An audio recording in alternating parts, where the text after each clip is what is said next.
Alright guys, well, we've got our pump in and we got our bushing kit. It's a Durabond bushing kit for this 68 RFE transmission. And the bushings, they're like brass, all of them, all the bushings.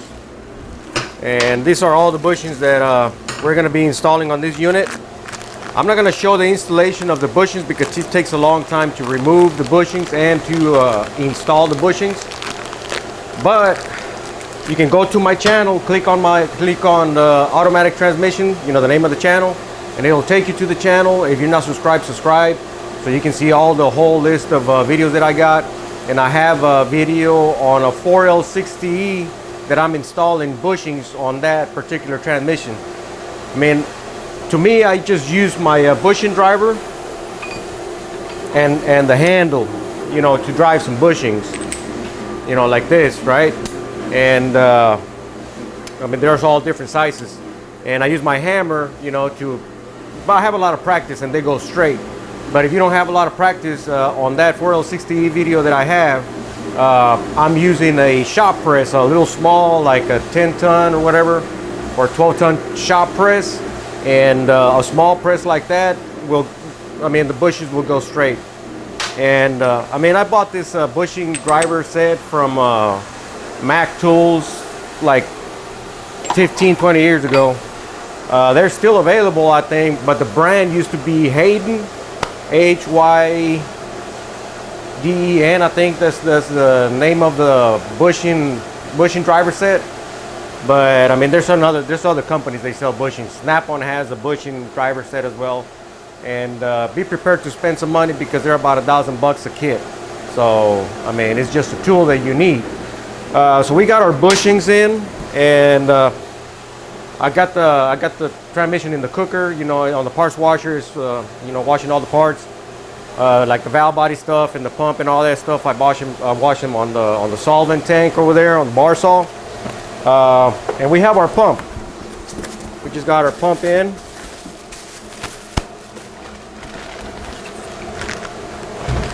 If you need parts, I suggest that you support your local community, buy your parts locally, your local transmission shop, I mean not transmission shop, but transmission parts place, or you can call my friends at Bay Area Transmission Supply. As you can see, it only comes with 2 bolts, and in the front it actually has no bolts in the front, no bolts whatsoever in the front. But we're gonna, you know, use all of our bolts from our pump and transfer them to here. We're gonna check it, and I mean, we got the shift kit, and we're gonna put the shift kit items that go in the pump on this pump as well. All right, well, it was just a little update. There's the case, it's already washed. You gotta take the silicone off. As you can see, I mean, you assemble this with silicone, and the silicone that we use, where is it at? I mean, I usually buy that silicone from Transtar. I don't know where's it at, but I'll show it to you later. I'll find it here in a minute. But anyways, I'm gonna go ahead and change all the bushings, and then after I change all the bushings, we're gonna do the assembly process. You know, assembling all the sub-assemblies, and then assembling all the assemblies inside the barrel of the case. All right, guys. Well, I just introducing you to part 2, which is gonna be all into one complete video. All right, let's get to it. All right, guys. Well, the difficult task of replacing bushings is already done. I've already finished doing that, and here's all of our old bushings. And on some of them, you use a bushing cutter, you know, just to cut them a little bit. And I mean, sometimes you gotta, you know, kind of rip them apart. And on the ones that the bushings go through, you use the same bushing driver and just drive them through. As you see here, I had to cut that one.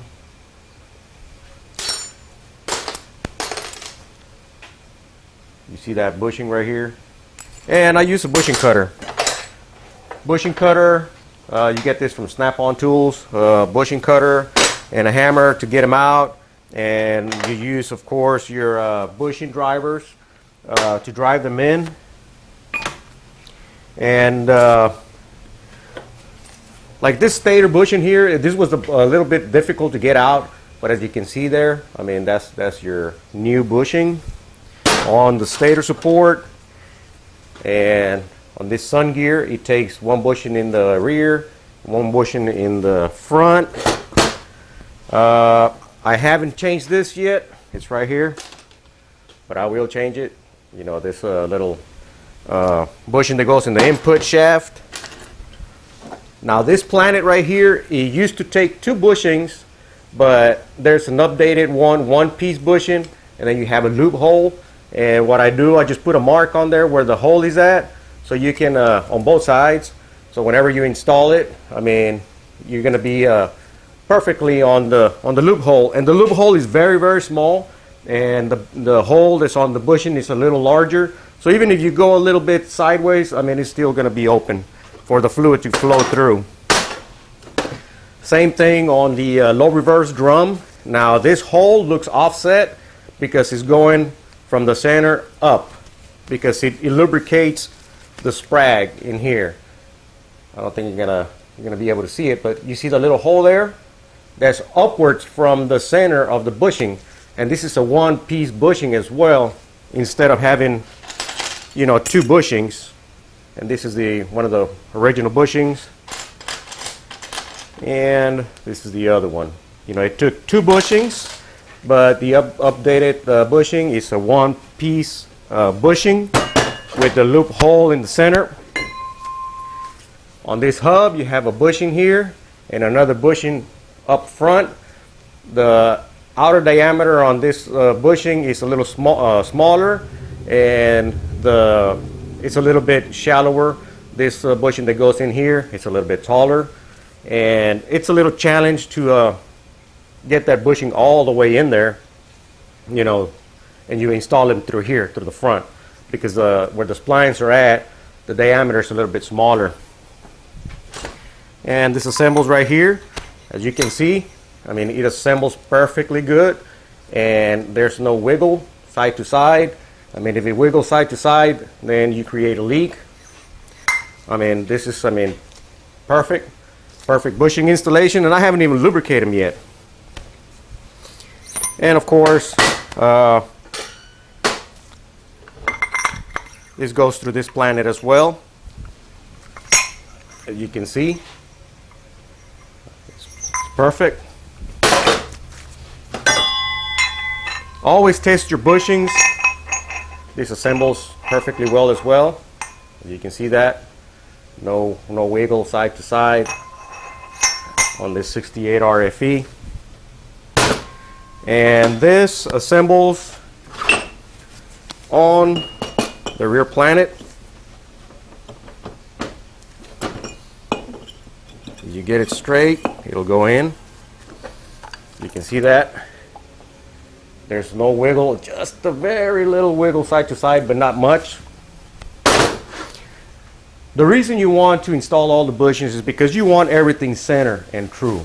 You know, if you have worn bushings, then the gear train starts hanging a little bit and, you know, flopping around. And the sealing rings, you know, like the drum, it would not be centered, and the sealing rings would be open, you know, on the top, even though they have a tension, outward tension, the sealing rings, as you can see that. I mean, I'm closing and opening. I mean, even though these keep outward tension, you know, the sealing rings themselves, you know, you still want to make sure that everything is centered and true. And here's the drum, and the stator goes in here. As you can see, what you hear is the sealing rings, and you hear where they click. And where they click is where the sealing rings are actually sealing. And of course, we have another bushing that goes inside this planet where this sun gear goes. You can see there. There we go. Rotates freely. if you have a bushing that it went a little bit sideways, especially the steel back bushing. This is a steel back bushing. As you can see, it's a steel in the back, and then you have the bushing material in the front or on the inside. These, if you go a little bit, if you start them sideways a little bit, I mean, you're going to have trouble with fitment, and they will not go right in the drum. But you can kind of force it itself in, and then let's say when you crook it and you got it, well, you just pick up one end and then with the hammer tap it on the side and just go round and round and round until you mold that bushing to the shaft. All right, guys. Well, I got all of my stuff here ready, and I do have a video on assembling this drum, and I do replace the little filter that goes in here. I eliminate this filter actually, and put a little cup orifice in there. I'll show you once we get to the drum. All right, well, let's go ahead and start assembling the drums. We're going to assemble the low reverse drum first, and then we're going to assemble that other drum. We're going to put this drum in the case, stand the case up. I'm going to prep it right now, get rid of all the silicone that's stuck on there. Prep it, install this. Let's get to it. All right, guys, well, let's go ahead and assemble everything that's going to go in the rear of the case first, and then we'll assemble our drum. So we're going to put this out of the way for now, and we're going to paste all of our bearings. So we're going to put a little spacer washer that goes in here,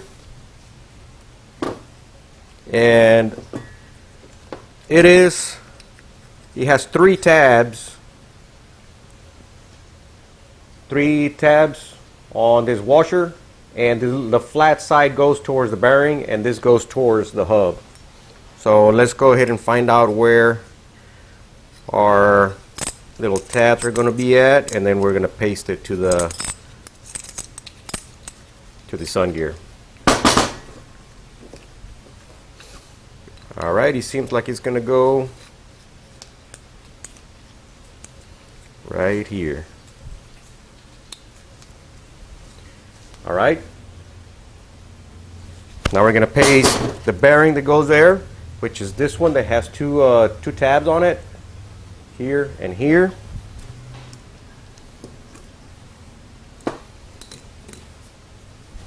So we got that. We got all the bearings that go in the input drum, so we're not going to worry about the input drum. I already replaced the bushing that goes in the input shaft. Now let's go ahead and assemble this that goes in the rear. Our planets. Let's take our snap ring off. And our output shaft. Output shaft goes here.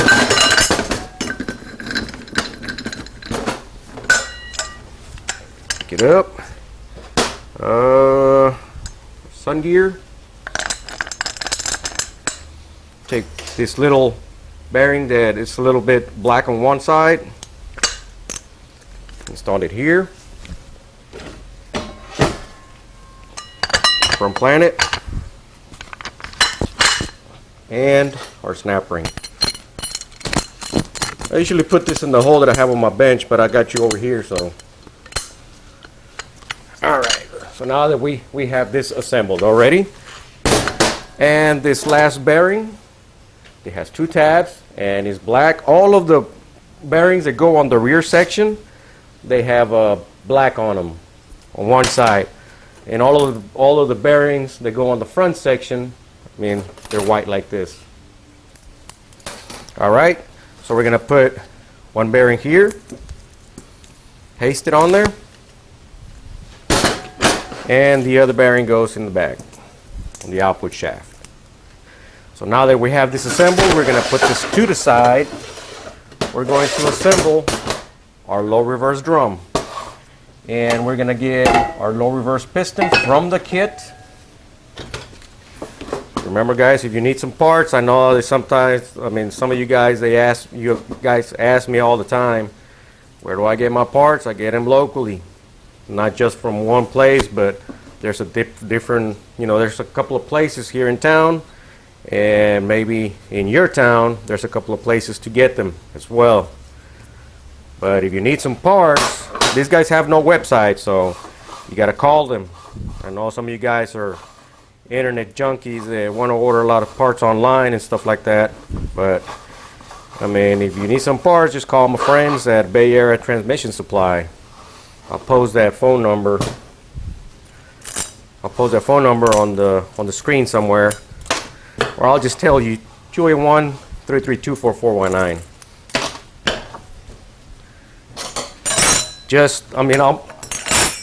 I'm not partners with them or nothing. I mean, but they're good people.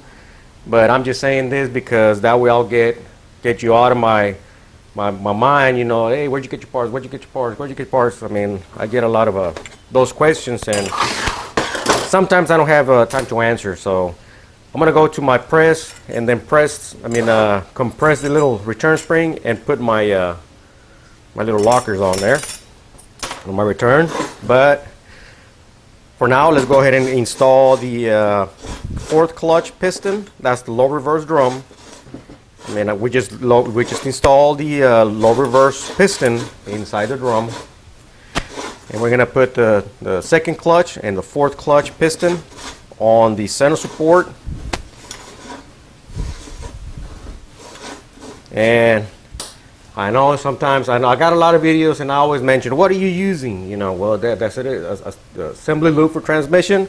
The blue, I use it for all of my lip seals and O-rings and stuff like that to lubricate. And the green, I use it to paste all my bearings and my washers.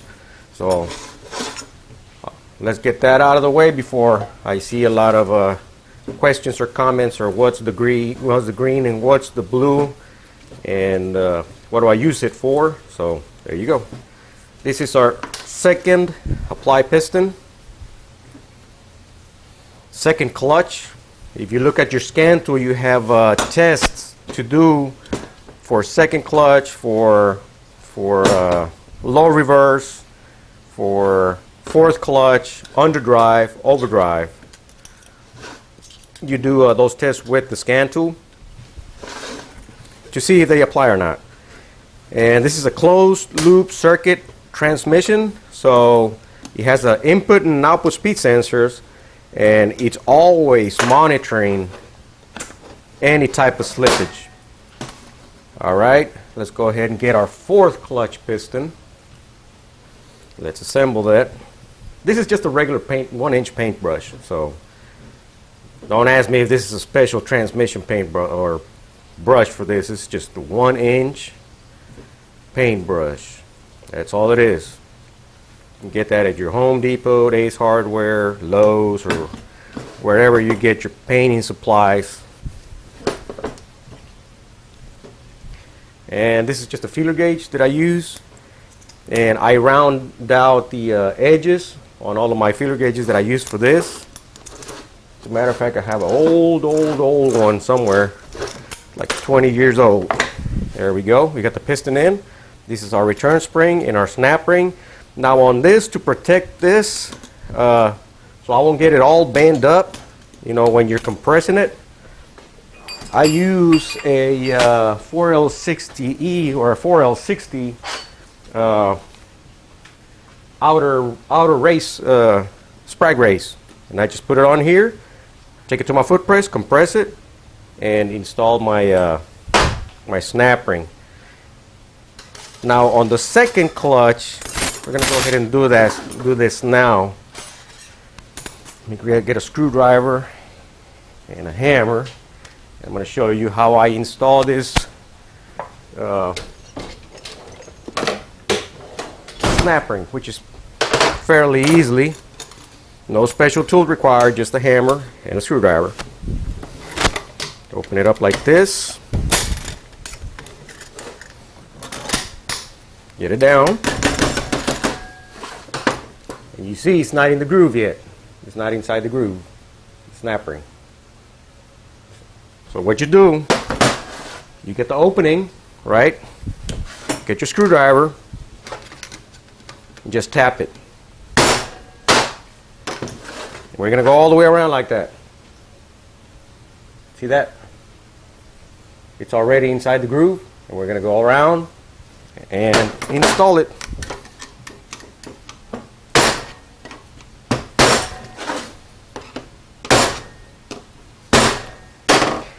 Yep, it's that easy. I know I make things look easy. I mean, sometimes they're not easy, but they look easy. You can see the groove right there. You can see the snap ring is inside the groove already. It don't take much. And to remove it, actually, you do the same thing. Pop it like that. See how I already popped it out of the groove? And you go around with your screwdriver like this and remove it just like that. Yep, it's that easy. All right, so let's snap it back on.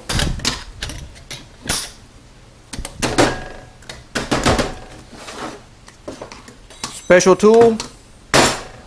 I mean, they might make a special tool for this. I don't know. I mean, I don't use one,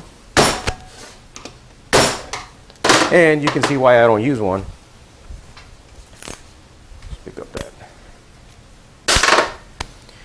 The snapping goes here. I'll take this to my foot press, and this as well.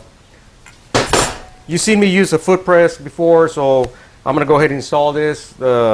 Snap rings right quick. And come right back. We put the case up here. We're going to install our low reverse drum. We're going to put our clutches in here. We're going to install our sprag and install it in the rear of the case, stand it up, and then start assembling everything on the rear of the case. We're going to build the midsection of it, or the rear of the transmission inside the barrel of the case. Then we're going to come back to the bench and we're going to assemble our input drum, then our pump. We're going to transfer all of the bolts from the other one, install our transfer shift kit parts on the pump, and then we'll do the valve body, and that's it. All right, I'll be right back. All right, let's go ahead and install clutches in here. We got the fourth clutch. I got him draining there, the frictions. That's 3 frictions for fourth clutch. Let's get the second clutch. 3 frictions per second. Let's get our low reverse frictions. We'll install them on our low reverse drum, but first we are going to lower our sprag. So we lower our sprag, and let's go ahead and install our low reverse frictions. You start with an outer. These are single-sided frictions, not like the 45 RFEs. They have a regular steel and clutch. These are single-sided. Low reverse frictions. Inner, outer, inner, outer, inner,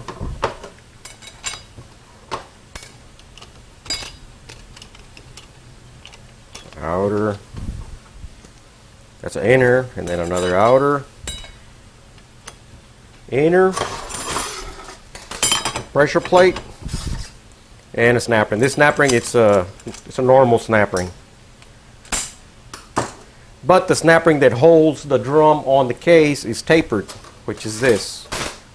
It's a taper snap ring, and the flat goes towards the drum, and the tapered goes towards you once we install it inside the case. Inside the barrel of the case. You're gonna need those three snap rings right now. Okay, so we got our frictions for second clutch. Now let's go ahead and install our frictions for fourth clutch.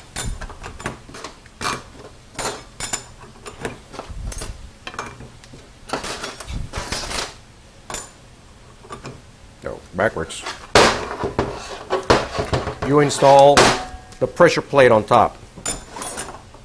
Pay attention.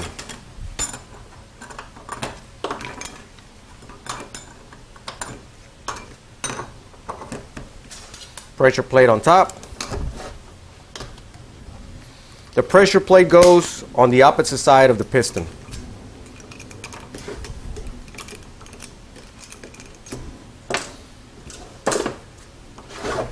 Now we're going to install our fourth clutch hub. We already have our bearing here. We're going to set it right there on the side for now and get it ready. Get that over there. We're going to put our case up here. Get our second clutches over there. Get this impact wrench out of the way. Let's go ahead and get our case.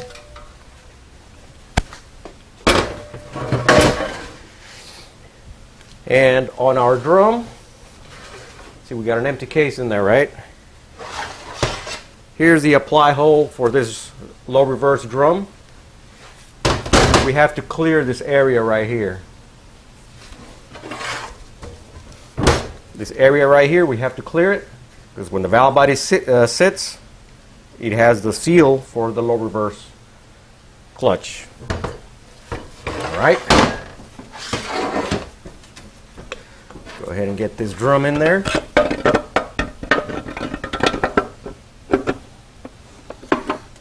All right.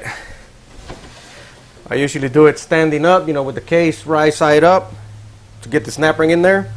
But just for show, for you guys to see, I'm going to get the tapered snap ring.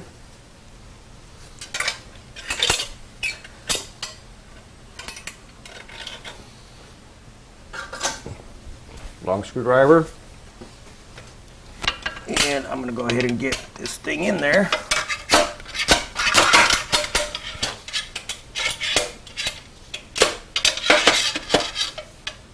There we go. Snap ring, it's on there. As you can see there, our snap ring's on. All right, let me reposition you guys. I'm going to go ahead and stand this case on top of another case and assemble the rear part of the unit all the way to our center support, and then we're going to jump on our drum. All right, guys, we're going to go faster than quickly right here. And the way you're positioned, this is the bottom of the transmission and this is the top of the transmission. I know it kind of looks kind of weird right there, the position that I got it right now, but that's the way I put my camera. I'll set up my camera and I'm going to leave it just like that. All right, we're going to install this assembly, and it's a little heavy, so I'm going to lower it.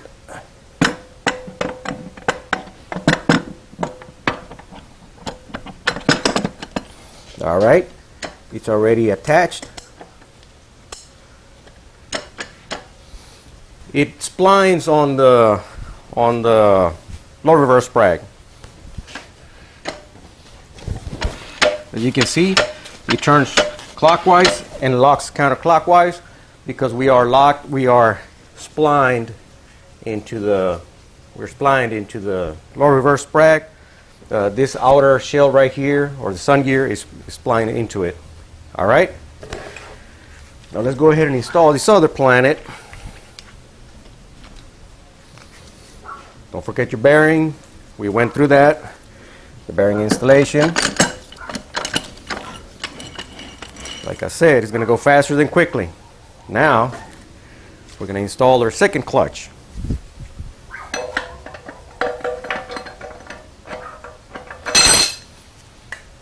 That's the pressure plate goes first because the center support has the piston.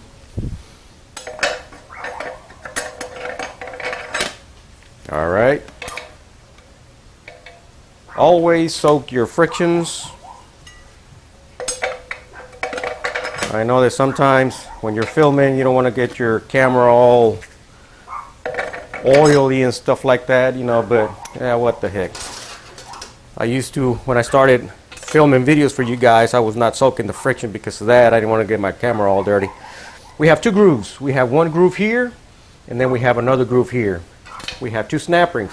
We have a thin snap ring. It's going to go on there first. It's going to go on the first groove.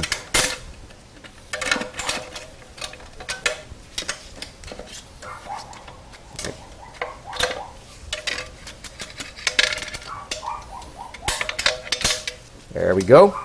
It's going to go on this first groove. Make sure that the snap ring is properly attached to it. And then this assembly, like I have it here, I'm going to hold it with some snap ring pliers and I'm going to lower it down.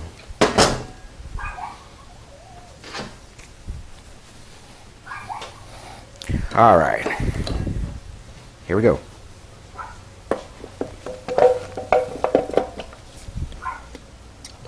Oh, it went a little bit sideways. You don't want that to happen to you.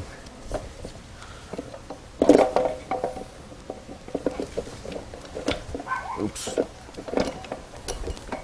The camera is a little bit in my way, but that's no big deal. Engage your sun gear. There we go. Engage your sun gear, and that's it. You can see clearly the snap ring groove, and this is very important to install it. Just make sure that the opening is not in here, that the snap ring is not interfering in that opening. And this is a taper snap ring. The flat side goes to the center support. There we go. As you can see, it's interfering. So what we're going to do, we're going to get a little screwdriver. We're going to go to the side of the case and we're just going to push it. Make sure it's out of the way. There we go. See that? We're out of the way. We're clear. Okay, so far we have done half of the unit already.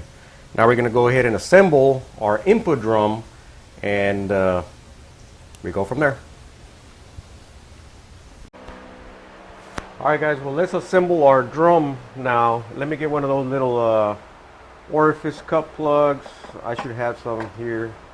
I just did a shift kit on a 4L60, and I usually keep those little cup plugs for this unit, for the 68 RFE and the 45 RFEs, because that little filter gets loose, and so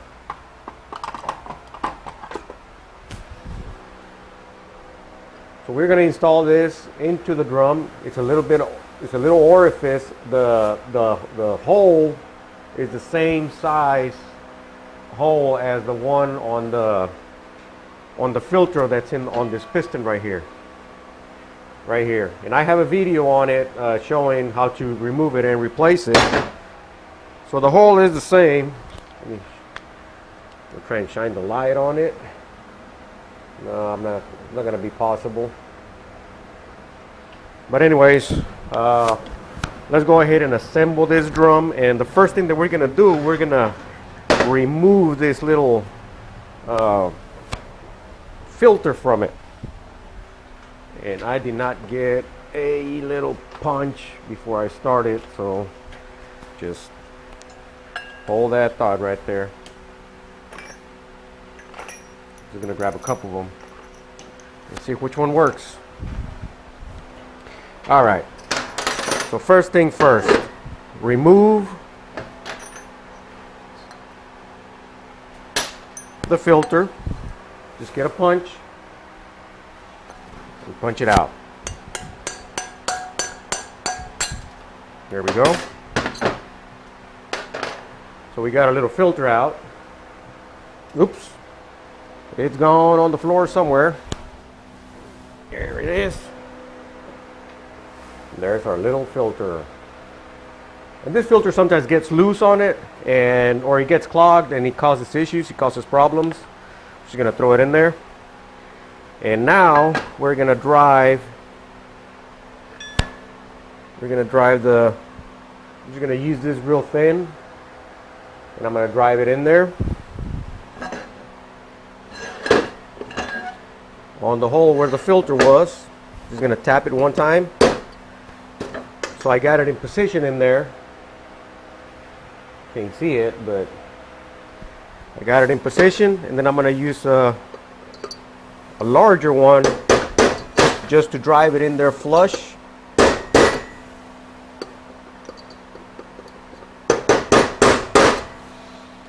And then I'm gonna go kind of sideways on both sides and to stake it in there.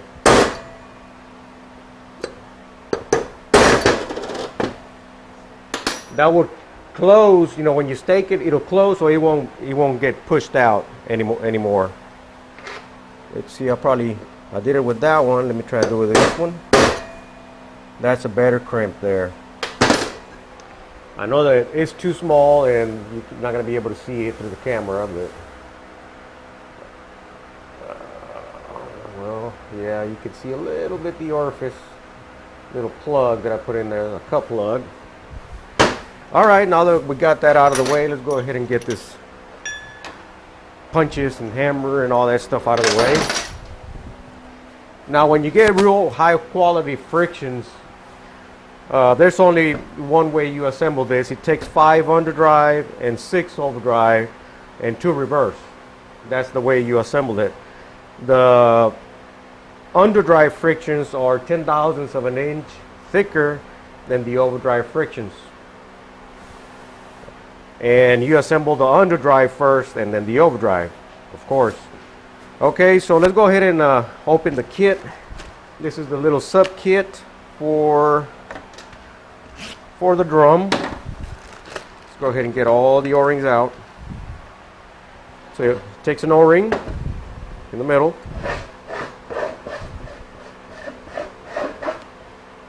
Okay. And then these 2 lip seals are exactly the same. One's going to go there and one goes here, and the lip goes down. So I'm going to put one in there. And I don't remember correctly, but I think the video that I have assembling this drum has a better shot on it. I think I have the camera on this side over here, and it's pointing directly down into the drum. You might want to go to the channel, and if you're not subscribed yet, subscribe so you can see the whole list of videos that I have, and you can look for the 68 RFE drum assembly. And I did exactly the same thing as I did to that piston. There's a green and a red. One is larger than the other. The green goes on the first groove.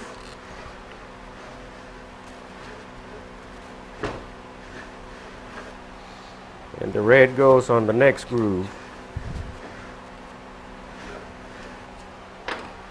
Okay. So there goes the green on that groove. And there goes the red on that groove. And then we have the lip seal, and the lip goes down inside that groove. Same thing here. Takes an O-ring and the same lip seal that goes inside that groove.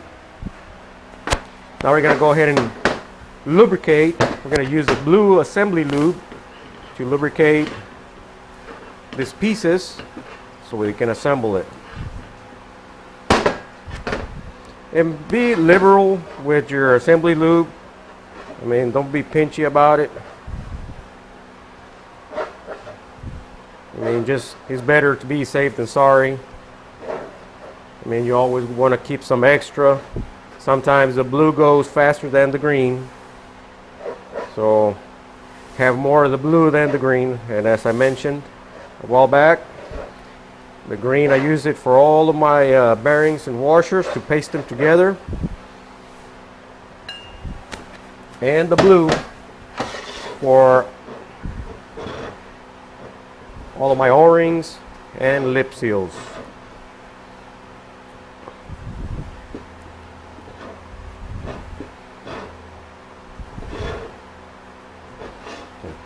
Lubricate them real good. It's not as hot today, but when it's hot, this is very not watery, but real soft. Right now it's about 70 degrees or something like that, so it's not as runny. That's when it's hot. So it's taking a little bit more brush strokes, and it's a little thicker today. Now we assemble this piston in there. And this one doesn't take any lip seals or anything like that, O-rings. We're going to go ahead and lubricate where those lip seals and the O-ring rides on this drum.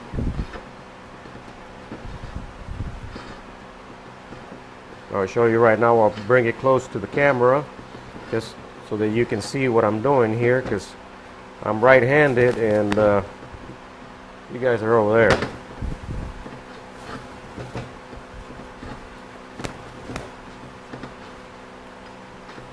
All right, so I got O-ring right here, another O-ring here, a lip seal, 2 O-rings. Remember, the green and the red, and then the black one that goes on the other. Let's go ahead and lubricate the inside where the underdrive piston is going to go in. Okay, now we're going to get one of these castellations and we're going to align it right here in one of these castellations over here. And we're going to drop this and we're going to put a snap ring on it. So we align our castellations, and with your body weight,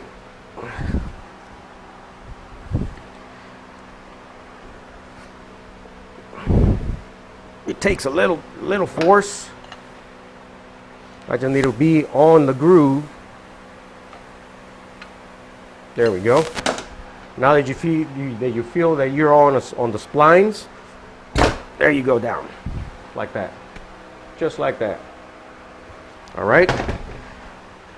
Now we have 2 snap rings. One that goes on the top on the balance piston, on the underdrive balance piston, and this is the underdrive piston. And this snap ring here is tapered on the inside. It's flat on one side and it's tapered on the inside on the other side. The tapered side goes up. Using the same pliers that I was having an issue the other day, trying to get this thing apart. And there we go. We have that snap ring installed. It installs easily, but sometimes for some reason the pliers, they don't want to grab good while you want to disassemble it. But it is what it is. Go ahead and lubricate real good the underdrive piston. Make sure you don't want to damage the seals.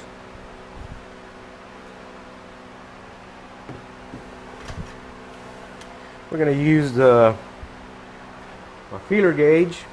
As a matter of fact, I got this from Mac Tools, and I believe this is what, 12 thousandths of an inch or something like that. It's 10 thousandths of an inch. 10,000 or 12 thousandths of an inch. You get it from Mac Tools. I mean, that's what I use.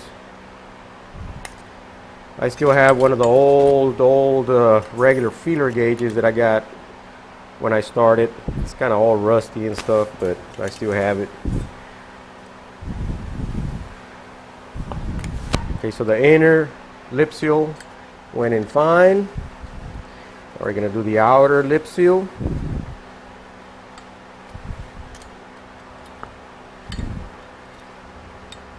There we go, it's going. Sometimes it's a little tricky to get it, to get the lip molded so it'll go in.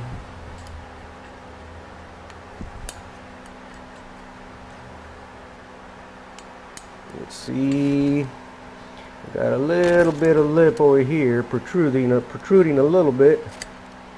Let me get my pick and just present it itself to the bore, to the cylinder bore.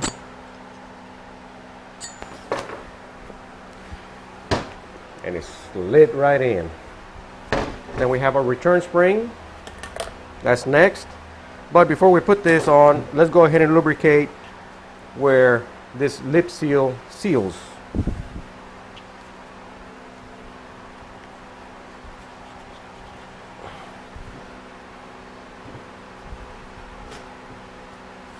Okay.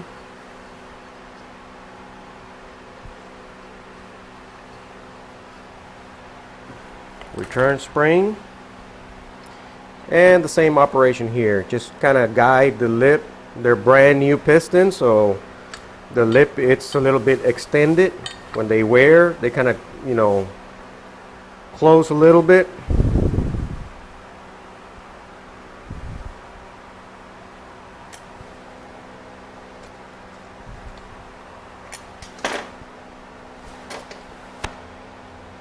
Once you get the lip on here, on the balance piston, the lip on the balance piston on the underdrive piston inside, then you take it to your foot press and install the snap ring. I mean, this looks like it would already should fall. My feeler gauge is okay. There we go. As you notice, we are flush out here. I mean, it just needs to be pressed just a little bit to get the snap ring on there. And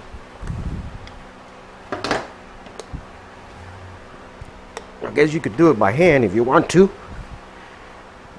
It's almost in there, but I'm gonna go ahead and see, one side is in there already, but I'm gonna go to my foot press. All it needs is just a little bitty push. Just a little push, and it'll go in.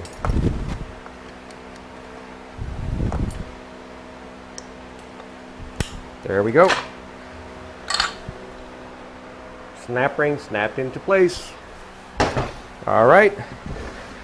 Now we're going to change our sealing rings for the torque converter clutch application. The two blue ones.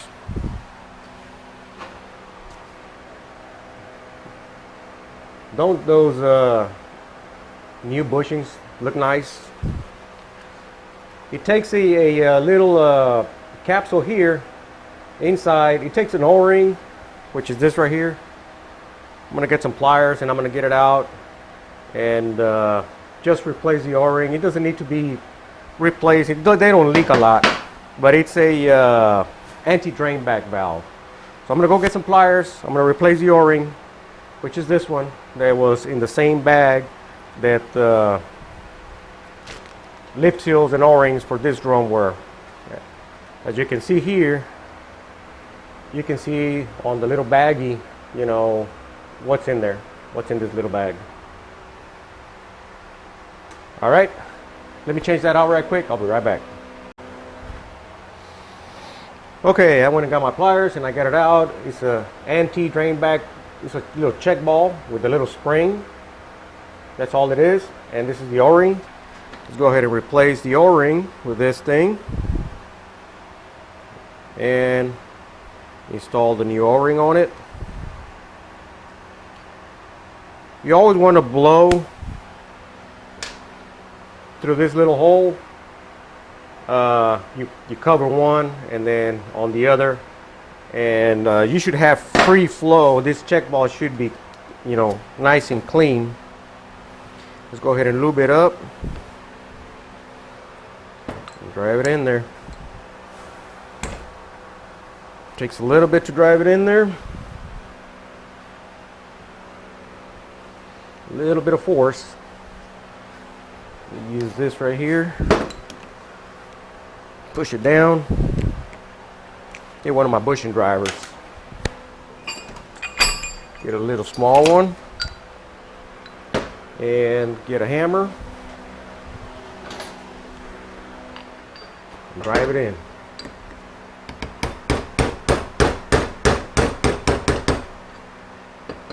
Got to be far enough. There we go. He bottomed out. Let me turn this over.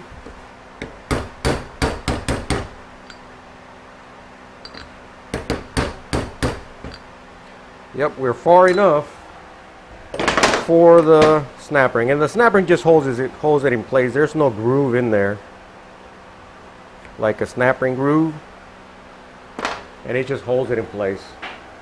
I mean, there's like a little indentation where I guess you could say that that's the snap ring groove. All right, so we got our two old sealing rings for it, and like I said, like I mentioned, I use the blue to hold things together, and I don't go all the way around. I just go right here and on one side to where the openings are, just to hold it in place, so when you assemble it, you're not gonna rip the ceiling ring when you mold it. Make sure it's nice and smooth. You can see the right there where they meet together, right here. All right, well, let's go ahead and get our snap ring. Whenever I disassemble this, I like to keep the snap ring on the shaft so I won't lose it. It's a small snap ring. And then install the snap ring on it. I'm going to put it over here. You know what? I'm going to bring you guys over here. I'm going to bring you guys around. Because I got the hole on the bench over here and you can't see, you know, that well all the way over here. All right. Let me get you guys over here. All right, guys. I got you over here on top of the drum. And now we have these bearings. We have four bearings that are the same. And one bearing is going to go on the other side. And 3 bearings are going to go on the 2 hubs that are here. On our 3 hubs. All these 3 hubs right here. We're going to get the underdrive clutch hub. I'm going to paste the bearings. Paste this bearing down here. If you want to, you can lubricate a little bit where the bushing goes. Now we get our underdrive frictions. That's 1. Remember, the underdrive are thicker than the overdrive. There are 59 or 57 thousandths of an inch, and the overdrive are like 47 or 49 thousandths. It depends on what book you order from, the catalog, but it's around 47 to 49 and 57 to 59 thousandths of an inch. And yeah, I did measure this one because it came in a different color for some reason, but it is 59 thousandths of an inch. And then we get a flat flat snap ring that we're going to get for the shift kit. Well, yeah, but it's not going to go. This is going to go on top. So we get the flat. This is not it. Where's it at? Right here. Flat thin on the bottom. Get our underdrive pressure plate. We're going to get the snap ring from the shift kit. Install it on there. I mean, you could check clearances on it, but usually if you get high quality frictions, that's what it takes. There are no selective frictions for this type of drum, but you do got to pay attention that the thick ones go underdrive and the thin ones go overdrive. Now that we have our snapper from the shift kit installed, let's go ahead and paste another bearing here. Install our overdrive clutch hub and start with our outer, inner, and also the overdrive says OD, OD, OD, OD, OD, so you won't mess up. See how it says overdrive, overdrive, overdrive, overdrive, overdrive, overdrive. Repeating to you that those are the overdrive. Same thing here, OD, OD, OD, OD. I mean, it just telling you where it goes. So if you didn't know what those marks were, now you know.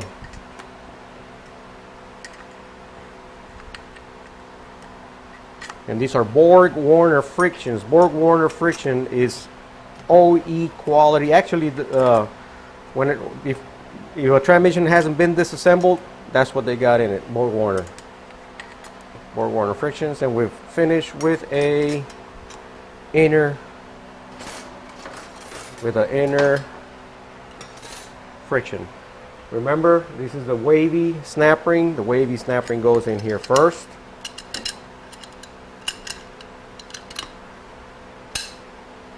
And then we have our overdrive pressure plate. And remember, I told you to guide the castellations.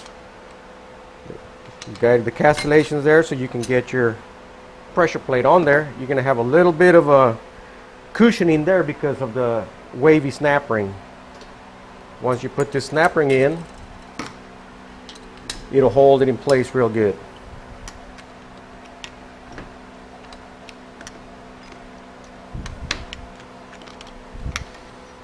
I mean, I wanted to do this transmission faster than quickly, but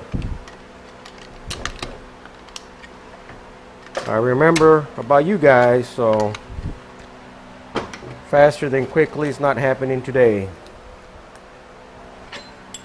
Then we paste another bearing on the reverse clutch hub.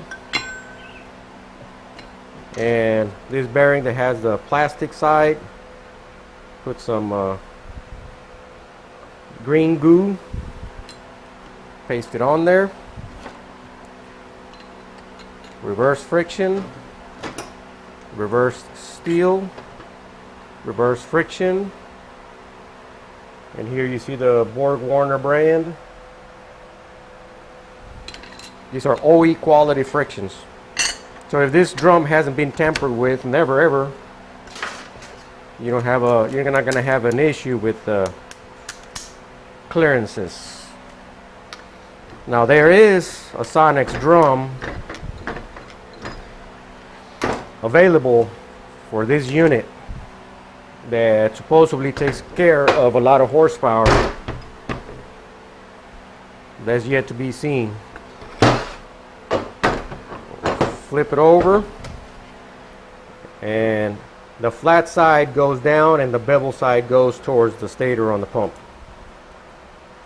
Let's go ahead and just drop it in there, and with the screwdriver just push it down so it'll get pasted on there.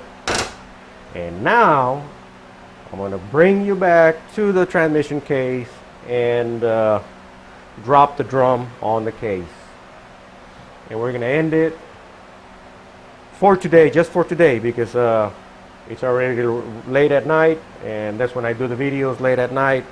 I mean, not during the day. During the day, it's a lot of chaos, and hire them here, hire them there, and what about this, what about that, and I mean, it's just crazy. So I gotta get some rest. So anyways, let's go ahead and drop this, and we'll stop. And the next slide, we're gonna work on the pump. We're gonna just take the two balls that he has in the bag, check the pump, make sure it's, I mean, in good shape, which it is. I mean, it's supposed to be a remanufactured unit, so we might have a Sonex pressure regulator or some Sonex goodies in there. I'm not sure, but what I did not like is the bushing on the stator. That's the old factory bushing. It's just been sanded a little bit, and I'd rather just run this stator support, the one that we just put the new bushing in. Man, ain't that pretty? New bushings. All right, come on, let's go to the transmission, drop this bad boy in there, and continue with it. All right, now that we're here, we're up to the center support, and I mean, you can see our brand new gold bushings. Let's go ahead and drop our drum in there.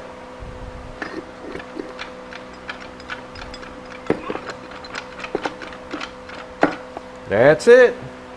It's already all the way in. If you want to make sure, here's the input speed sensor hole. Just peek in there, look in there, and it should be the reluctor should be centered on the hole, the reluctor. This outer part of the drum is the exciter or reluctor ring for the input speed sensor. All right, guys, we're gonna end it today for this, but for you guys it's gonna be all in one video. But anyways, if you want to see the other video that I got on the assembly of this drum, go to my channel. If you're not subscribed yet, subscribe so you can see the whole list of the videos that I have, and watch that other video. Don't forget to go and watch the video on the 4L60. I think it was a 4L60 I was working on that I did a video just on bushings, how to install them. And I have another video on a 4L60 that I talk about why it is important to change your bushings. And the bad bit bushings are the white bushings that they wear out prematurely, and unfortunately there are on a lot of units out there.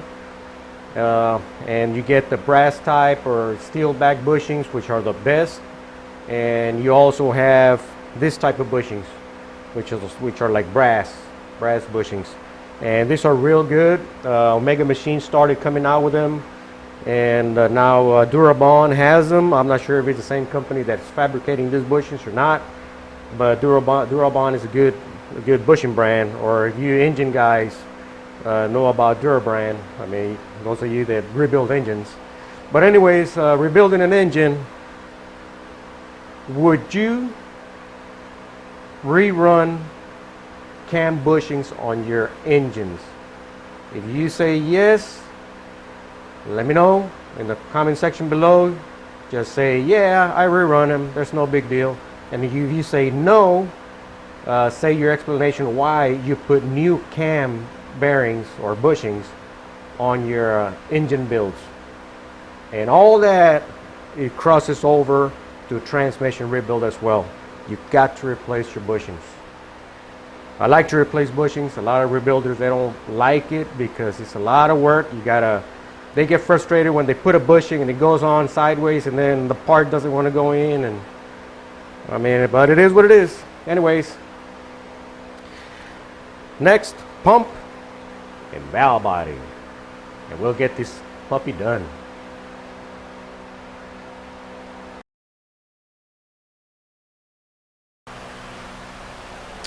All right, guys, so we're at the pump right now.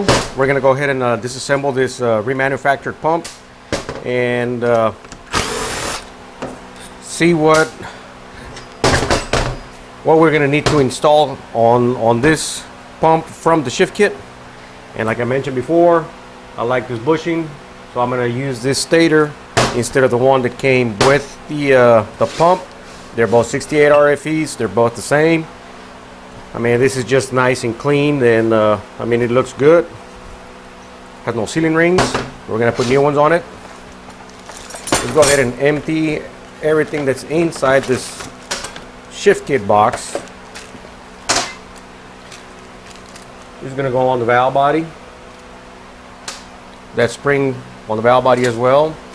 The shift kit comes with this accumulator hold down plate, because it's very common that accumulators will break the bolts and will bend the plate, but also it is included in the overhaul kit as well with new bolts.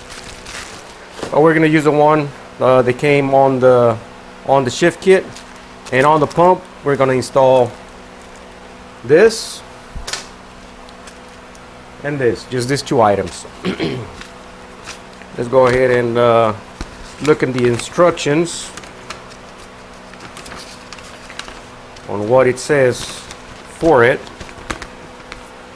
So we got the instructions here. We're going to install this 3-plane on this torque converter accumulator piston, and then the torque converter clutch TC limit spring and retainer. We're going to discard that, and we're going to install this, and that's it for the pump. So let's get to it. Let's get a screwdriver, and yeah, we don't have any bolts, and just separate both halves.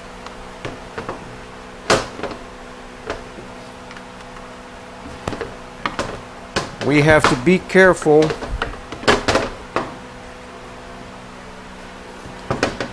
that these 2 bolts are installed, and they are. All right, let's get a Torx 25 and remove those 2 bolts.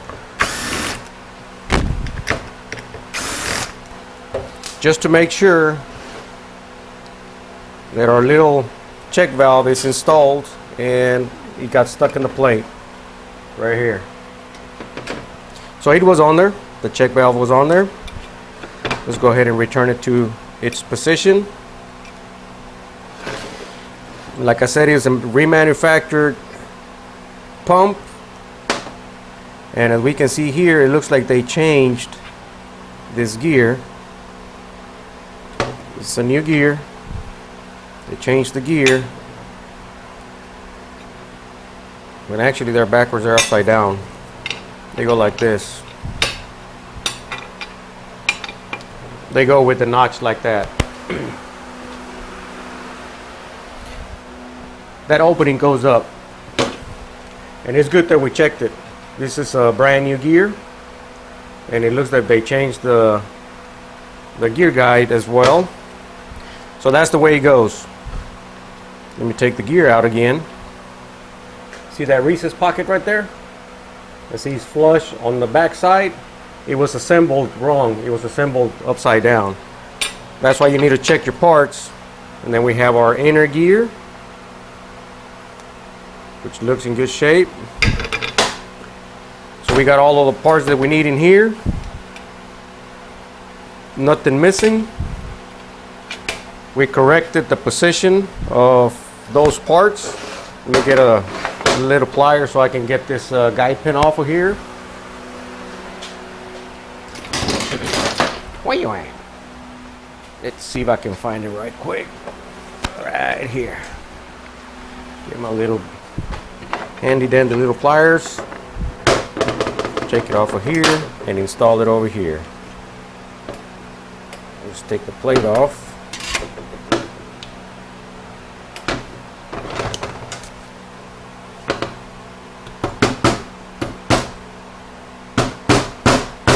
There we go. And now we install our plate. Our 2 hold down bolts. Yep, our 2 hold down bolts.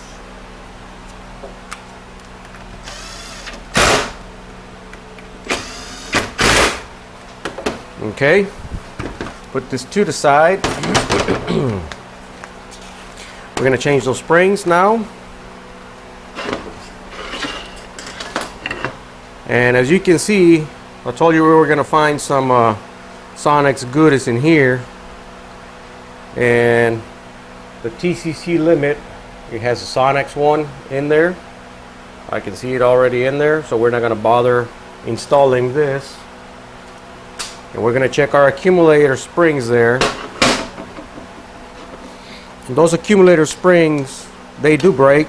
I've seen them broken on the 45 RFEs, and at highway speeds, probably what, 50 or 60 miles an hour, it'll start coming in and out of a lockup. Torque converter clutch will start cycling on and off, and that's when you know that your accumulator springs for this are broken. So we had 3 springs. Let me get them out so I can show it to you. And you just put all 3 springs, one inside the other. Install it here. We install our new retainer. Push the springs in with the screwdriver. And there we have it. And that's all we're going to do to this pump. It's a very simple shift kit. And this goes on the valve body itself, which the valve body only holds 1 valve. Alright, so let's go ahead and reassemble this.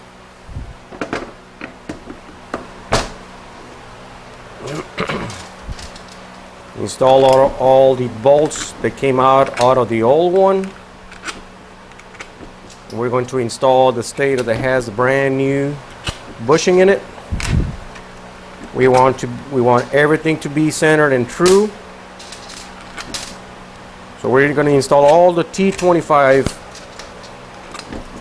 bolts in here on this side of the pump, and then he has 5 Torx 30 for the pump stator that bolts up to the pump.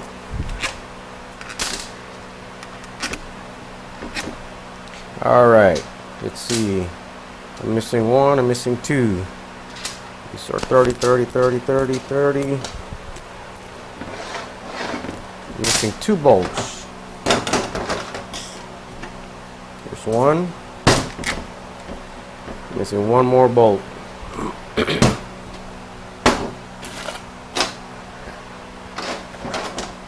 All right, I'll look for them. We're just gonna snug them up, and then we're gonna come back and torque them.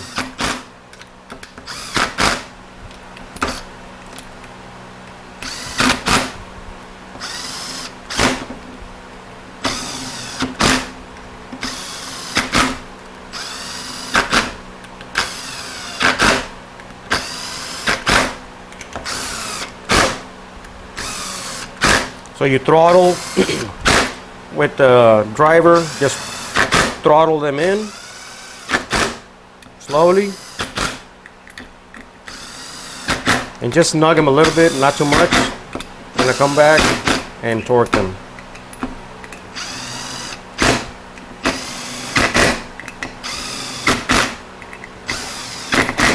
All right, let me look for that 1 bolt, because we're missing 1 bolt and you gotta have them all.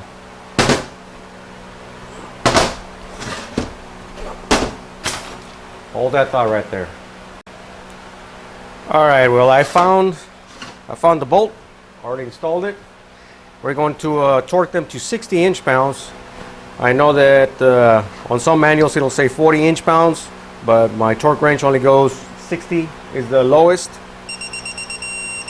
So we're gonna torque them to 60 inch-pounds. As you can see, I just throttle the bolts on there, so they're not real tight. 60 inch-pounds.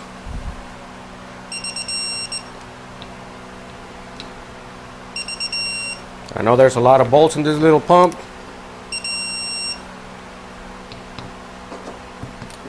Kind of do like a star pattern.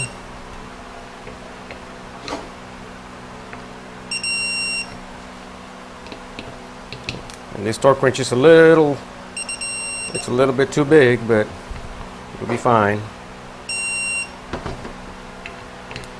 And the other ones we'll do like 130 inch-pounds on the ones on the stator to pump body, the Torx 30 bolts.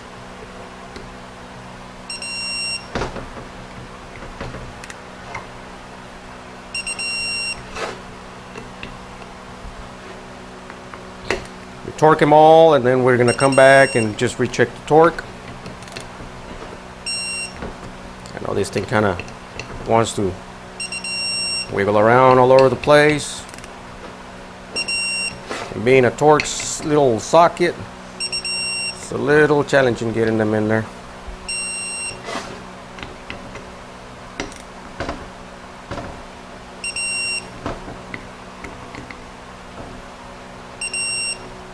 Okay,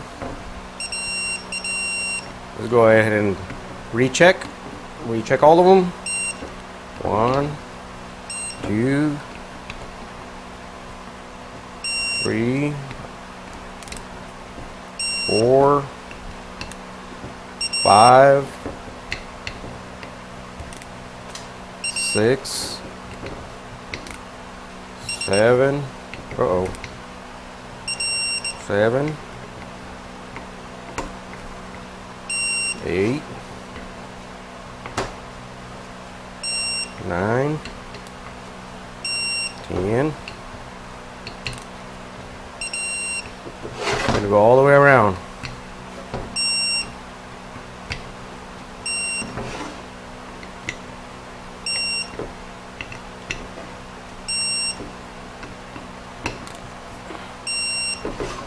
Make sure they're all tight.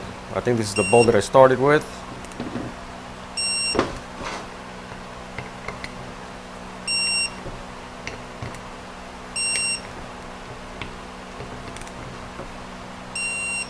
All right, we got that done. Now let's go ahead and install our stator. Let me get where you at? Right here.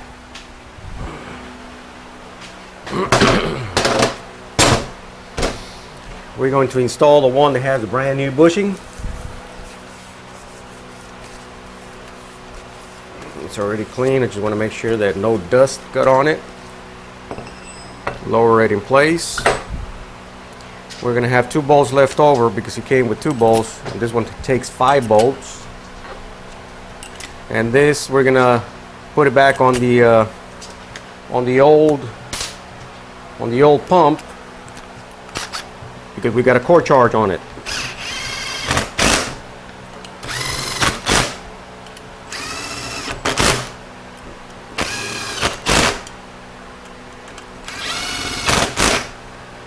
Alright, let me get a 30. Torx 30. Where you at? Right here.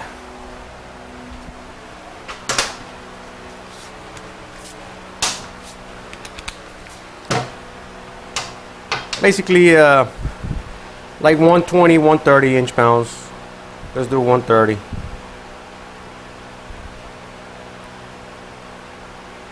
You could do 108. There you go. We're gonna do 130 on it. Inch-pounds, not foot-pounds.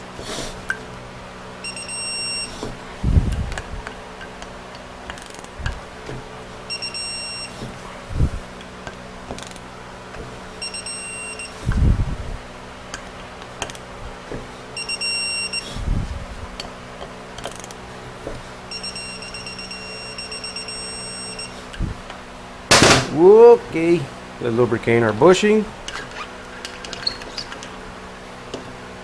and install our sealing rings, our new sealing rings. Let's go ahead and take the old ones out.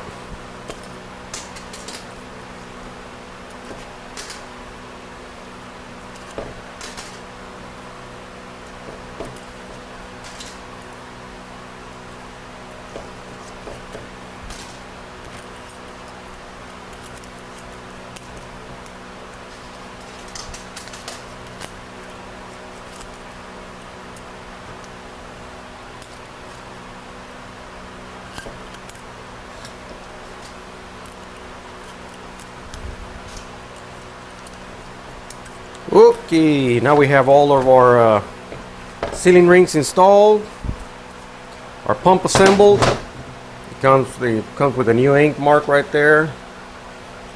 Remanufactured. He has a new Sonex valve in one of the locations. So by seeing that, you know that this pump has been vacuum tested for any leaks, and they probably found a big leak right there, and they installed that on there. So we're good to go. All right, let's put this, install this on the case, and we'll go to the other bench and tear down our valve body. All right, let me get the pump. Let's get the pump installed. Let's go ahead and lower our pump. There we go. Get our bolts.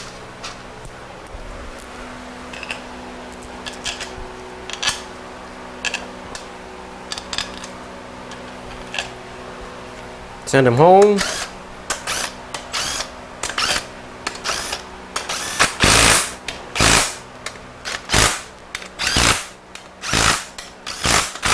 Snug them up.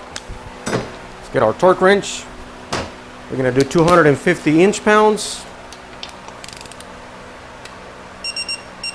Uh-oh, you're in the way.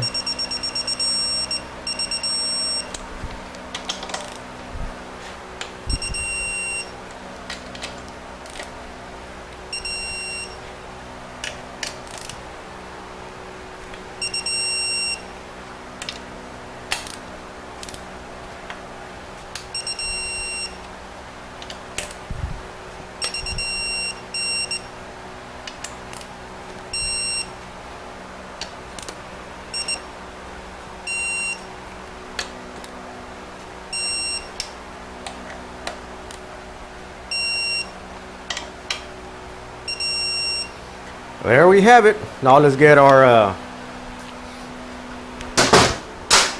pump cover or Cobra's hubcap, install it on there, and we're done with the barrel of the case.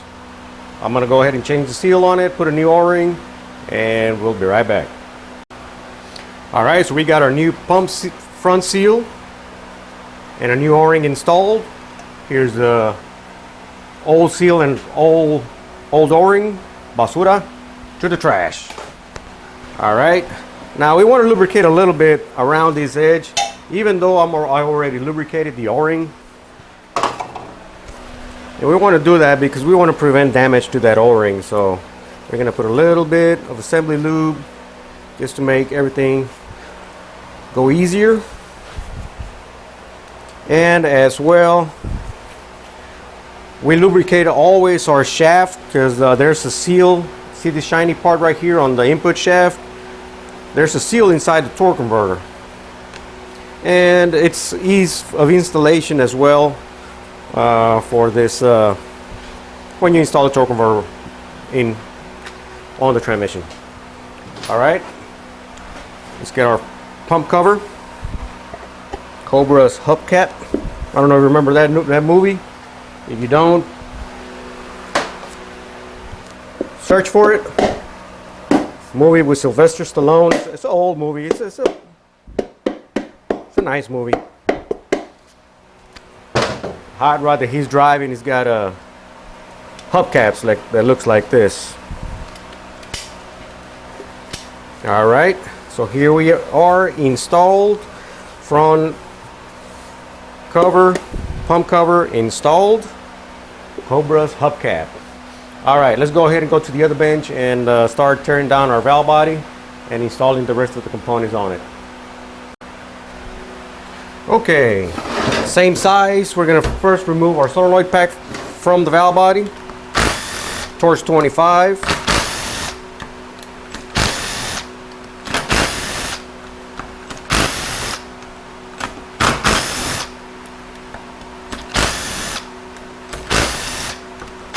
As you guys remember, we got a brand new solenoid pack for it.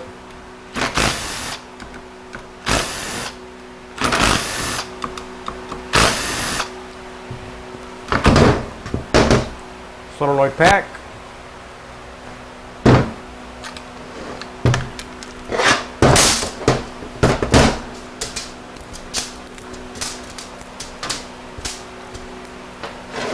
All right. Remove the rest of the bolts.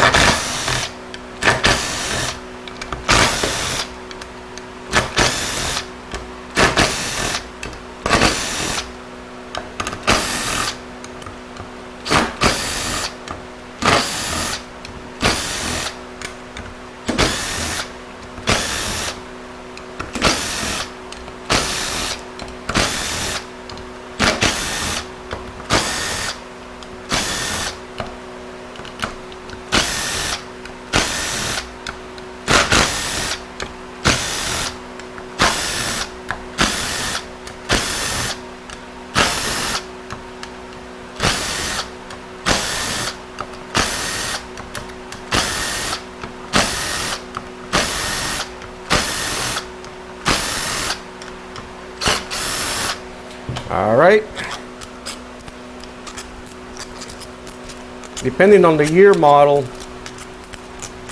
you got a 5 check ball valve body, and you also have a 7 check ball valve body. The 5 check ball valve body takes a gray solenoid pack connector. As you can see, this is a white solenoid pack connector. Here's our spacer plate. Let's put that to the side. And our channel plate casting. And this one does have 7 check balls. 1, 2, 3, 4, 5, 6, and 7. And this valve body only has 2 valves. It has the manual valve and the solenoid switch valve. Just 2 valves. Well, and this little shuttle valve over here. the one that comes on the shift kit. And this is the plate that sometimes gets loose, and the bolts get stripped, not stripped, but decapped, and the accumulator will fall out, and you will have missing gears. Now we're going to pay attention to this because the 68 RFE and the 45 RFEs, the springs are different. So we're just going to get him off the, as you can see, this is a white spring. Get them out of the valve body and just line them up as they come out, because one of these has, the one that has a double springs, it's a different color, which is this one, like a pinkish purple color. So we got all of our accumulators out. Now we're gonna, the little valve usually falls out, and it's not falling out. And I can see it's already on the valve body. It already has a shift kit valve, and I think that's a good deal. So we're gonna have that left over as well.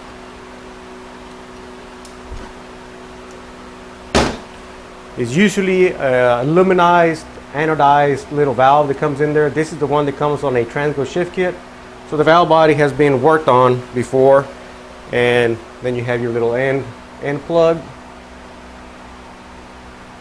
As your little end plug. Put that to the side. All of our 7 check balls. We're going to remove these 3 seals. They're new.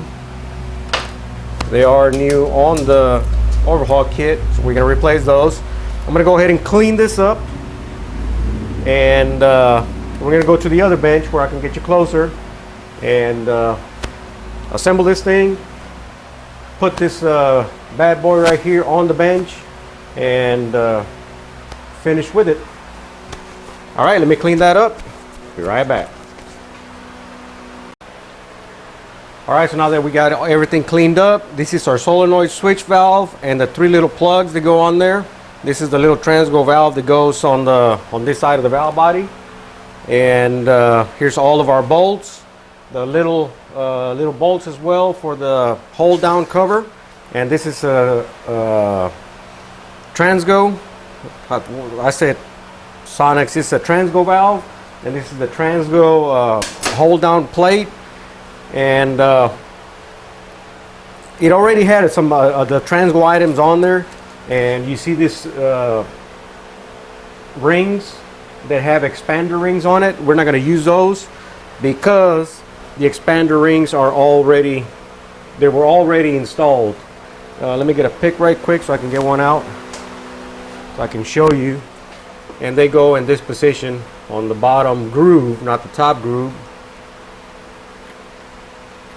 Yeah, it's a little hard to get off. They're little wire expanders. These right here. They were already on there, so we're not going to open the little baggie. We're just going to use the new sealing rings from the kit, from the overhaul kit. These are the old that came from there, from the stator. We don't need those. And we are going to Loctite the bolts for the hold down plate. Now let me get you centered over here on the valve body on what we're going to do. And I don't see my Loctite is down here. Okay, so we got Loctite for the little bolts, and we'll get the little impact.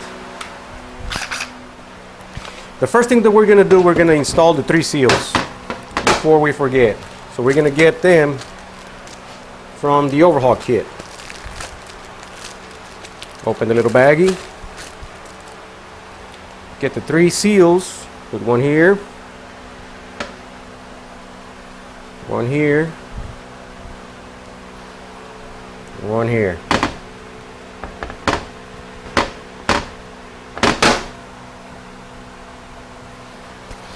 One is for 4th clutch, 2nd clutch, and low reverse.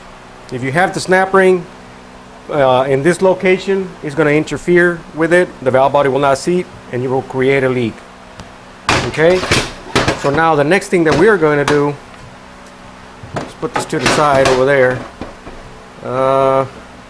Let's use something to support this, probably like this, so you guys can see it the way it is. We're gonna, just the way that we took him out, that's the way we're gonna put him in. Let's go ahead and install this little valve and plug. There we go. So now that we got that on, let's go ahead and install our sealing rings on the pistons, on the accumulator pistons. So we have the expander ring, and you can feel it, it's a little bit expanded. It keeps the sealing rings in the seal position. Drop it in there. Move to the next one, next accumulator. Install a sealing ring.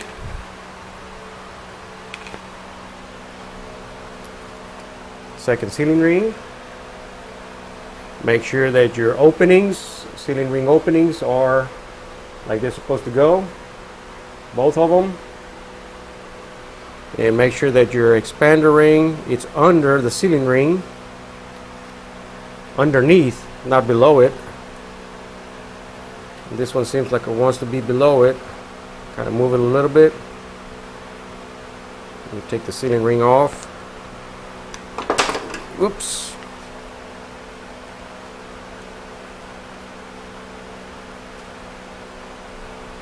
Try to center it a little bit. Install your sealing ring. And lower. There we go. Up to the next. Same application. Our springs. Up to the next. Sealing ring.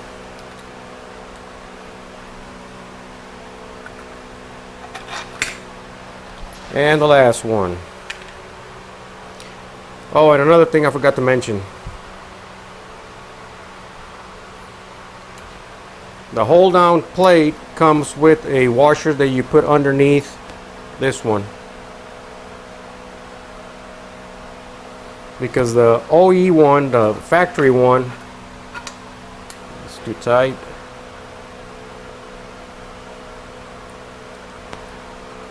Go ahead and center. Sometimes they'll go to the bottom, but you want them centered because you want this expander ring to be underneath. They will move anyways with pressure. They will come out of position. There we go. Guide it through. There we go. Now we have on this one here, on the shift kit, it comes with this little washer. And this is why. Because the factory one, this is a factory style hold down plate. I didn't open the bag, but if you can see right here, it has some bends on it, and it keeps pressure on the spring. And since this is a reinforced straight one, it comes with the washer to lift up the spring a little bit and have a little bit of tension on it. Alright, so we're gonna Loctite our bolts. Just a little dab. Just a little drop of Loctite. Let's go ahead and just align this one. Whoops, make sure it doesn't, Loctite doesn't go in the groove. I think I put a little bit too much Loctite on that one.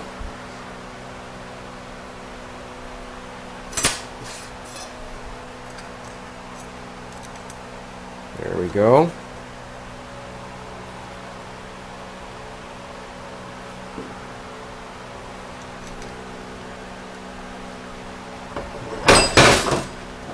Yeah. Yeah. It's alright, man. Where you going, man? Where you think you going?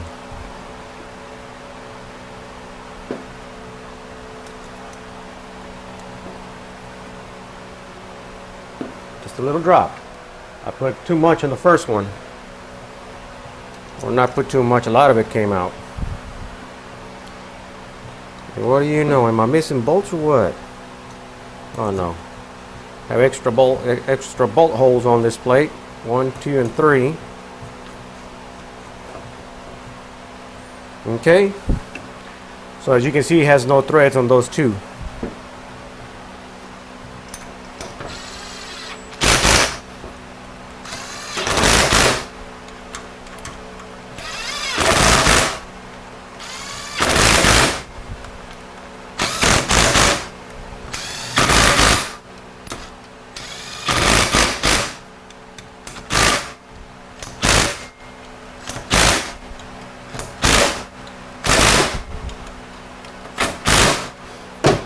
These bolts have Loctite, so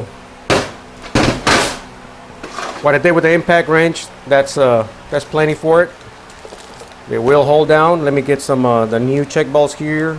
Take 7 check bolts. 1, 2, 3, 4, 5, 6, and 7. 7 check bolts.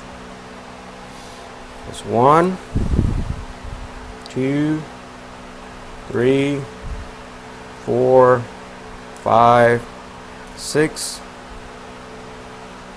and where's the 7th position? Right here. 1, 2, 3, 4, 5, 6, and 7. Now with your bench buddies, I already did this while I was cleaning this. You get your bench buddies, and I polished the solenoid regulator valve bore. Go ahead and install it. You can put a little bit of a WD. There we go, all the way down. And then put our little plugs on there. It takes 3 of them. 3 plugs. 1, 2,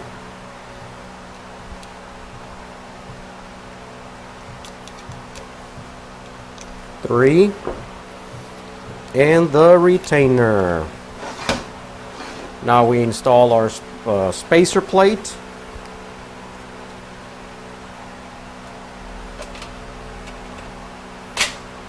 Spacer plate, channel plate. As you can see, this valve body does not take. It has 2 arrows here, and those 2 bolts are your starter bolts. And then we just go ahead and start laying all the bolts on this. It takes a lot of bolts. And we are going to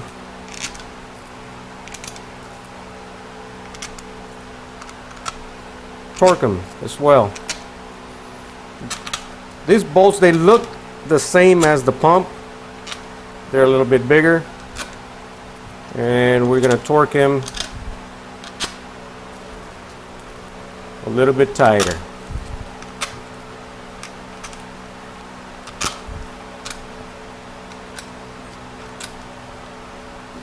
We can do, on this we can do 80 inch-pounds.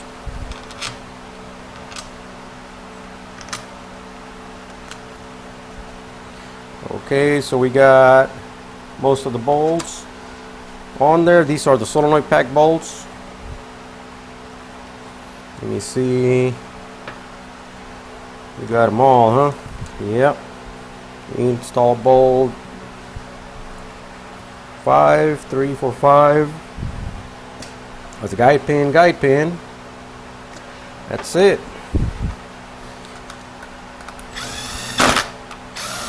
Just throttle them on. Snug it. Let's snug them.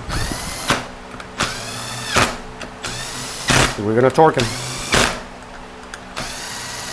We did the pump to 60 inch-pounds.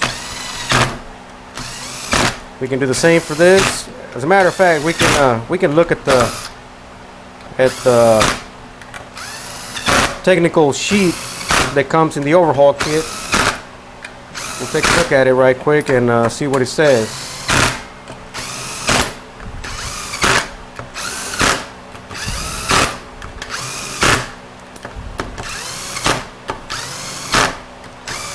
When installing the solenoid pack, yeah, it has to be torqued because you have a plastic gasket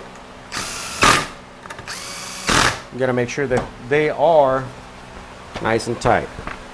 So this is the data sheet that comes in the kit. Here's the torque specifications. And here we see, be sure to check for broken screws, heads, or a damaged plate. That's why it comes with the new plate. We have an improved plate and hardened screws to replace the OE ones. You use Loctite on those. Okay, so here's the torque sheet. And we're looking for valve body to transfer plate. It says 50 inch-pounds. Solenoid module to transfer plate, 50 inch-pounds. Accumulator cover, 60. So it says 50 inch-pounds, and I say we're going to do 60. I mean, we were going to do 80, but let's go ahead and do 60. Go ahead and turn it on. I have it at 250 inch-pounds. That was for the pump.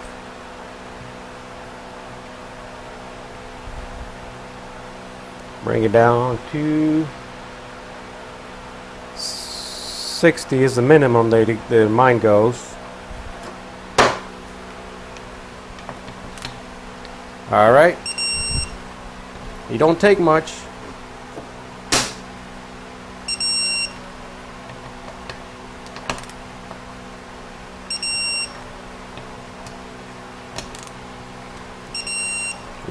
We're gonna do this edge together, and then we're gonna go across the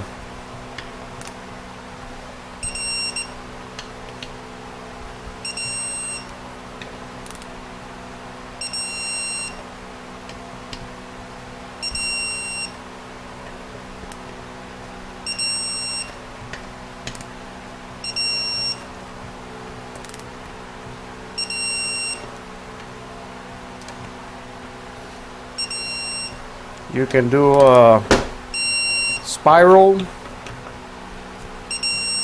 if you want to, spiral pattern, star pattern. Sometimes the spacer plates, they're warped in the center, and you kind of want to go from the center out. This is the center bolts.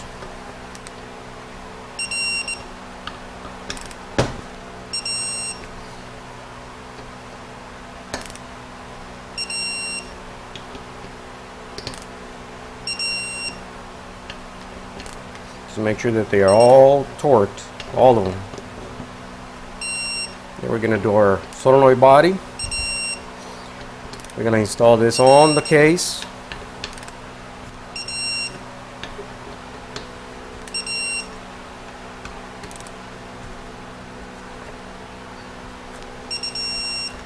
And then we're going to, I know that's a lot of bolts, and the video's rolling. And the video is a little long already. For those of you guys that appreciate all this work, you're going to watch it all. I'm not going to speed it up. I'm just going to keep it at this pace. It is what it is. This is what it takes. I'm just going to make sure that they are all torqued and none are forgotten or left behind.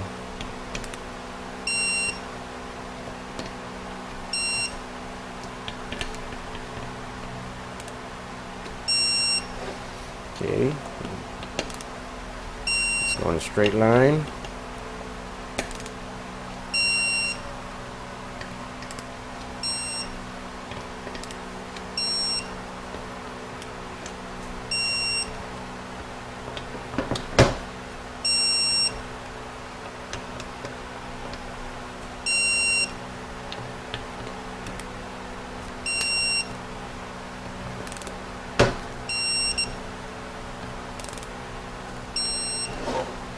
Okay, now we're going to do this row right here.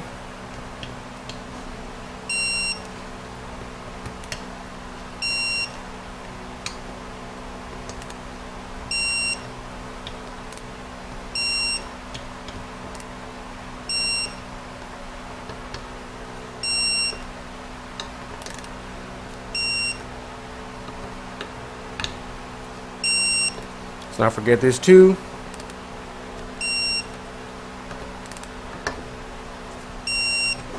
Now the bottom row.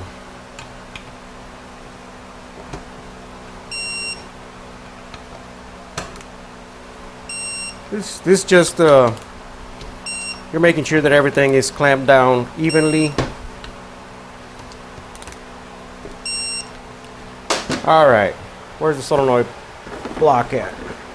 Where you at? Back here.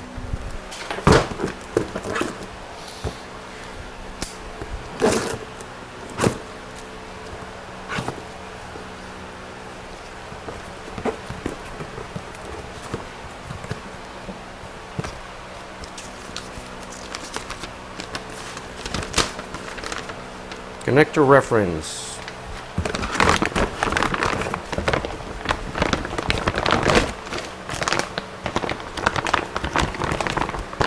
Like I mentioned, this one takes a white connector. This is our new solenoid block assembly.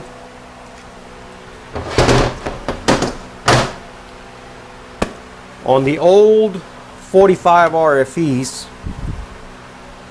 that take a black connector, you can upgrade it with the white connector, but to do that you have to replace the range sensor plate.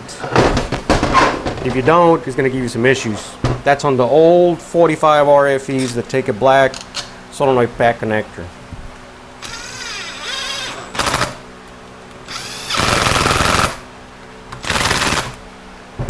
Alright, let's go ahead and drop the rest of the bolts in for the solenoid pack.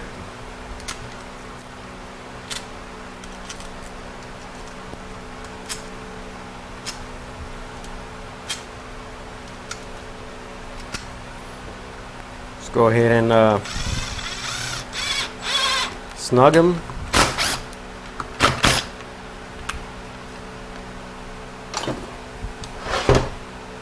Just make sure that they are good.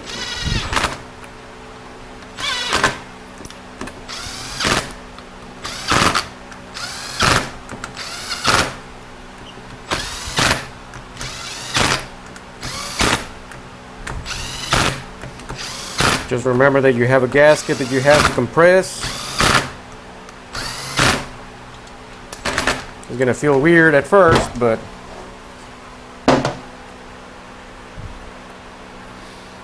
go ahead and turn it on. Same 60. Let's torque the first. I think I loosened this one up too much.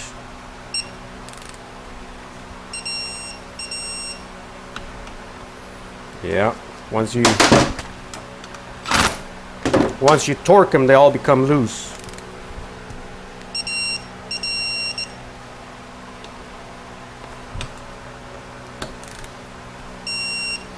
Okay.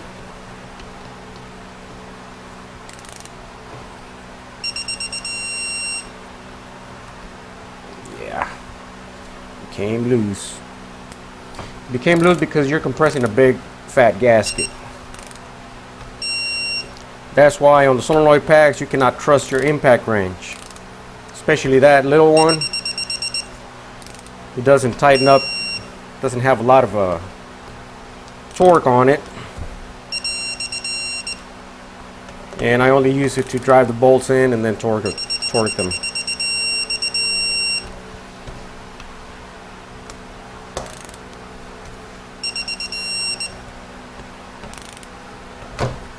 It's loose.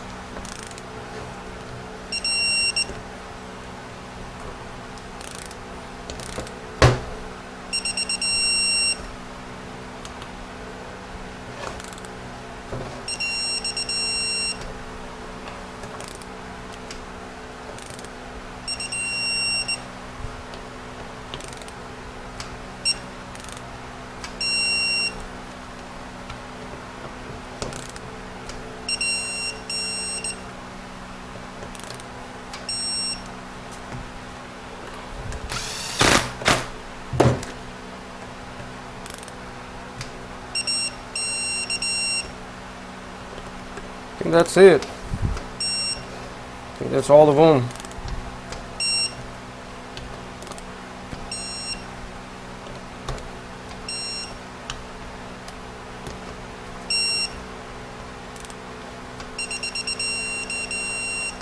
See how that one got loose? That was one of the first ones that I torqued.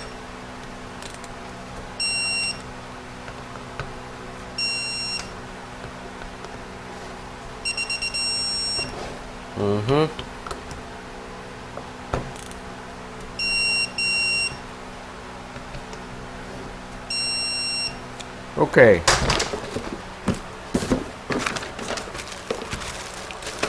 So this overhaul kit comes with the overhaul kit itself, or a sub kit for the solenoid body. You have all the solenoid O-rings, you have the pressure switch seals, the solenoid dampeners, the solenoid seal, and the gasket. This is the gasket I'm talking about. It has like silicone on it and it's plastic, and you're compressing this, so you have to make sure that it's properly torqued, otherwise the solenoid pack is going to be loose. Alright, well, let me get all this thing out of the way, put the transmission up in here, install the valve body, install the filter, and that should be the end of this video. Alright, let's go ahead and finish with this unit. I want to take this little seal off because the pump already came with a new seal on it for the filter. We're going to go ahead and install the valve body. But before that, let's go ahead and install our parking gear, which is our output speed sensor reluctor wheel. There we go. Snap ring on there. So we got this on there because that's our parking gear. Now we're gonna install our valve body. As you see right here, I have my lever all the way to the front. And we're gonna do the same thing here on the valve body. We're gonna put the lever all the way to the front. Alright, this is manual low. We're gonna guide it on there. And we're gonna make sure that it's seated properly. I'm gonna get the lever.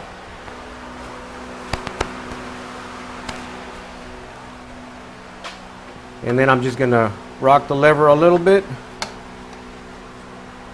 There we go. You rock it a little bit and then it latches into position. Once you are latched, then we put our valve body to case bolts. It's 5 of them. You're going to feel a little pressure, a little tension on it because of the seal on the solenoid pack and the seals on the valve body to case.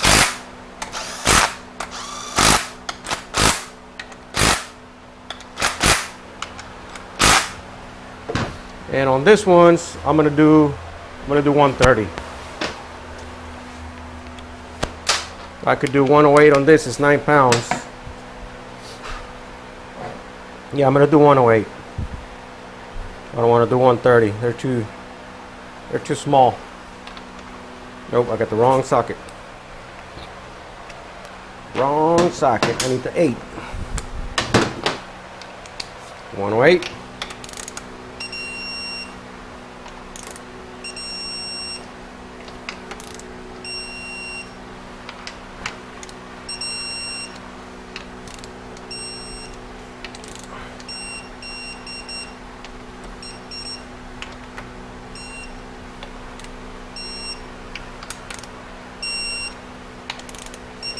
I'm going to have to loosen up this bolt because we are going to install a little hold down bracket that holds the filter.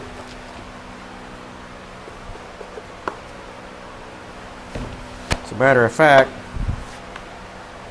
let's go ahead and do that now. So in other words, we're going to tighten that with a little wrench.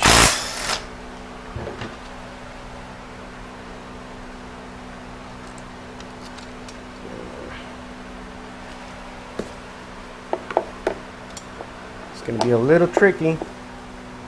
I gotta loosen up this hold down bolt.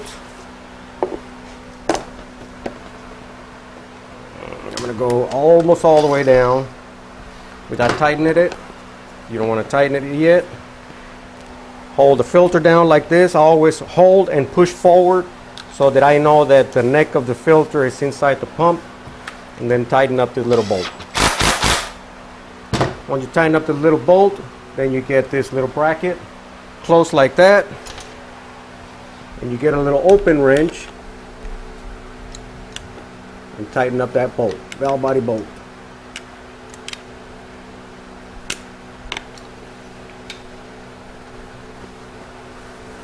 There we go. All right, now we get our spin-on filter. Just lube the O-ring a little bit, and we're going to tighten it up by hand.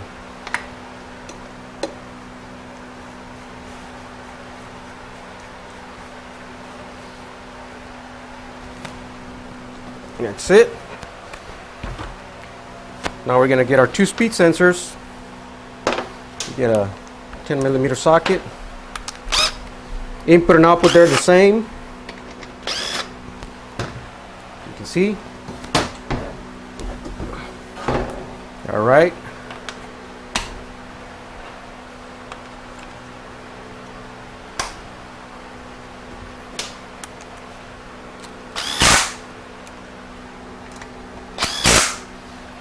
I'm going to flip it over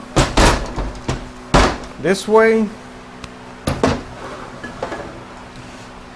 Line pressure sensor. We got a new line pressure sensor.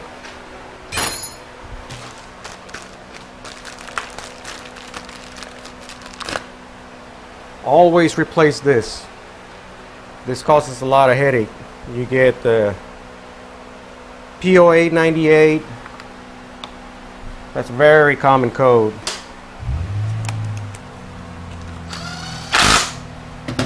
And that's it, man. We got to replace the O-rings on the cooler line fittings and put new cooler line clips. As a matter of fact, the cooler line clips are not included in this kit. Oh, yes, they are. Cooler line clips and the O-rings that go here. This is the installation kit, actually. You got your filler tube boot. You have the O-rings for the cooler lines, the cooler line clips, and the torque converter O-ring. The converter takes an O-ring, is a big red O-ring. Alright, we're gonna end the video here. That's it for today. That's it for now. All I gotta do is just put the pan on and the extension housing, and you don't need me to do that. You don't need to see me do that, in other words. Alright guys, well, as always, click the like and subscribe. And this has been the end of the 68 RFE transmission rebuild. Thank you for watching.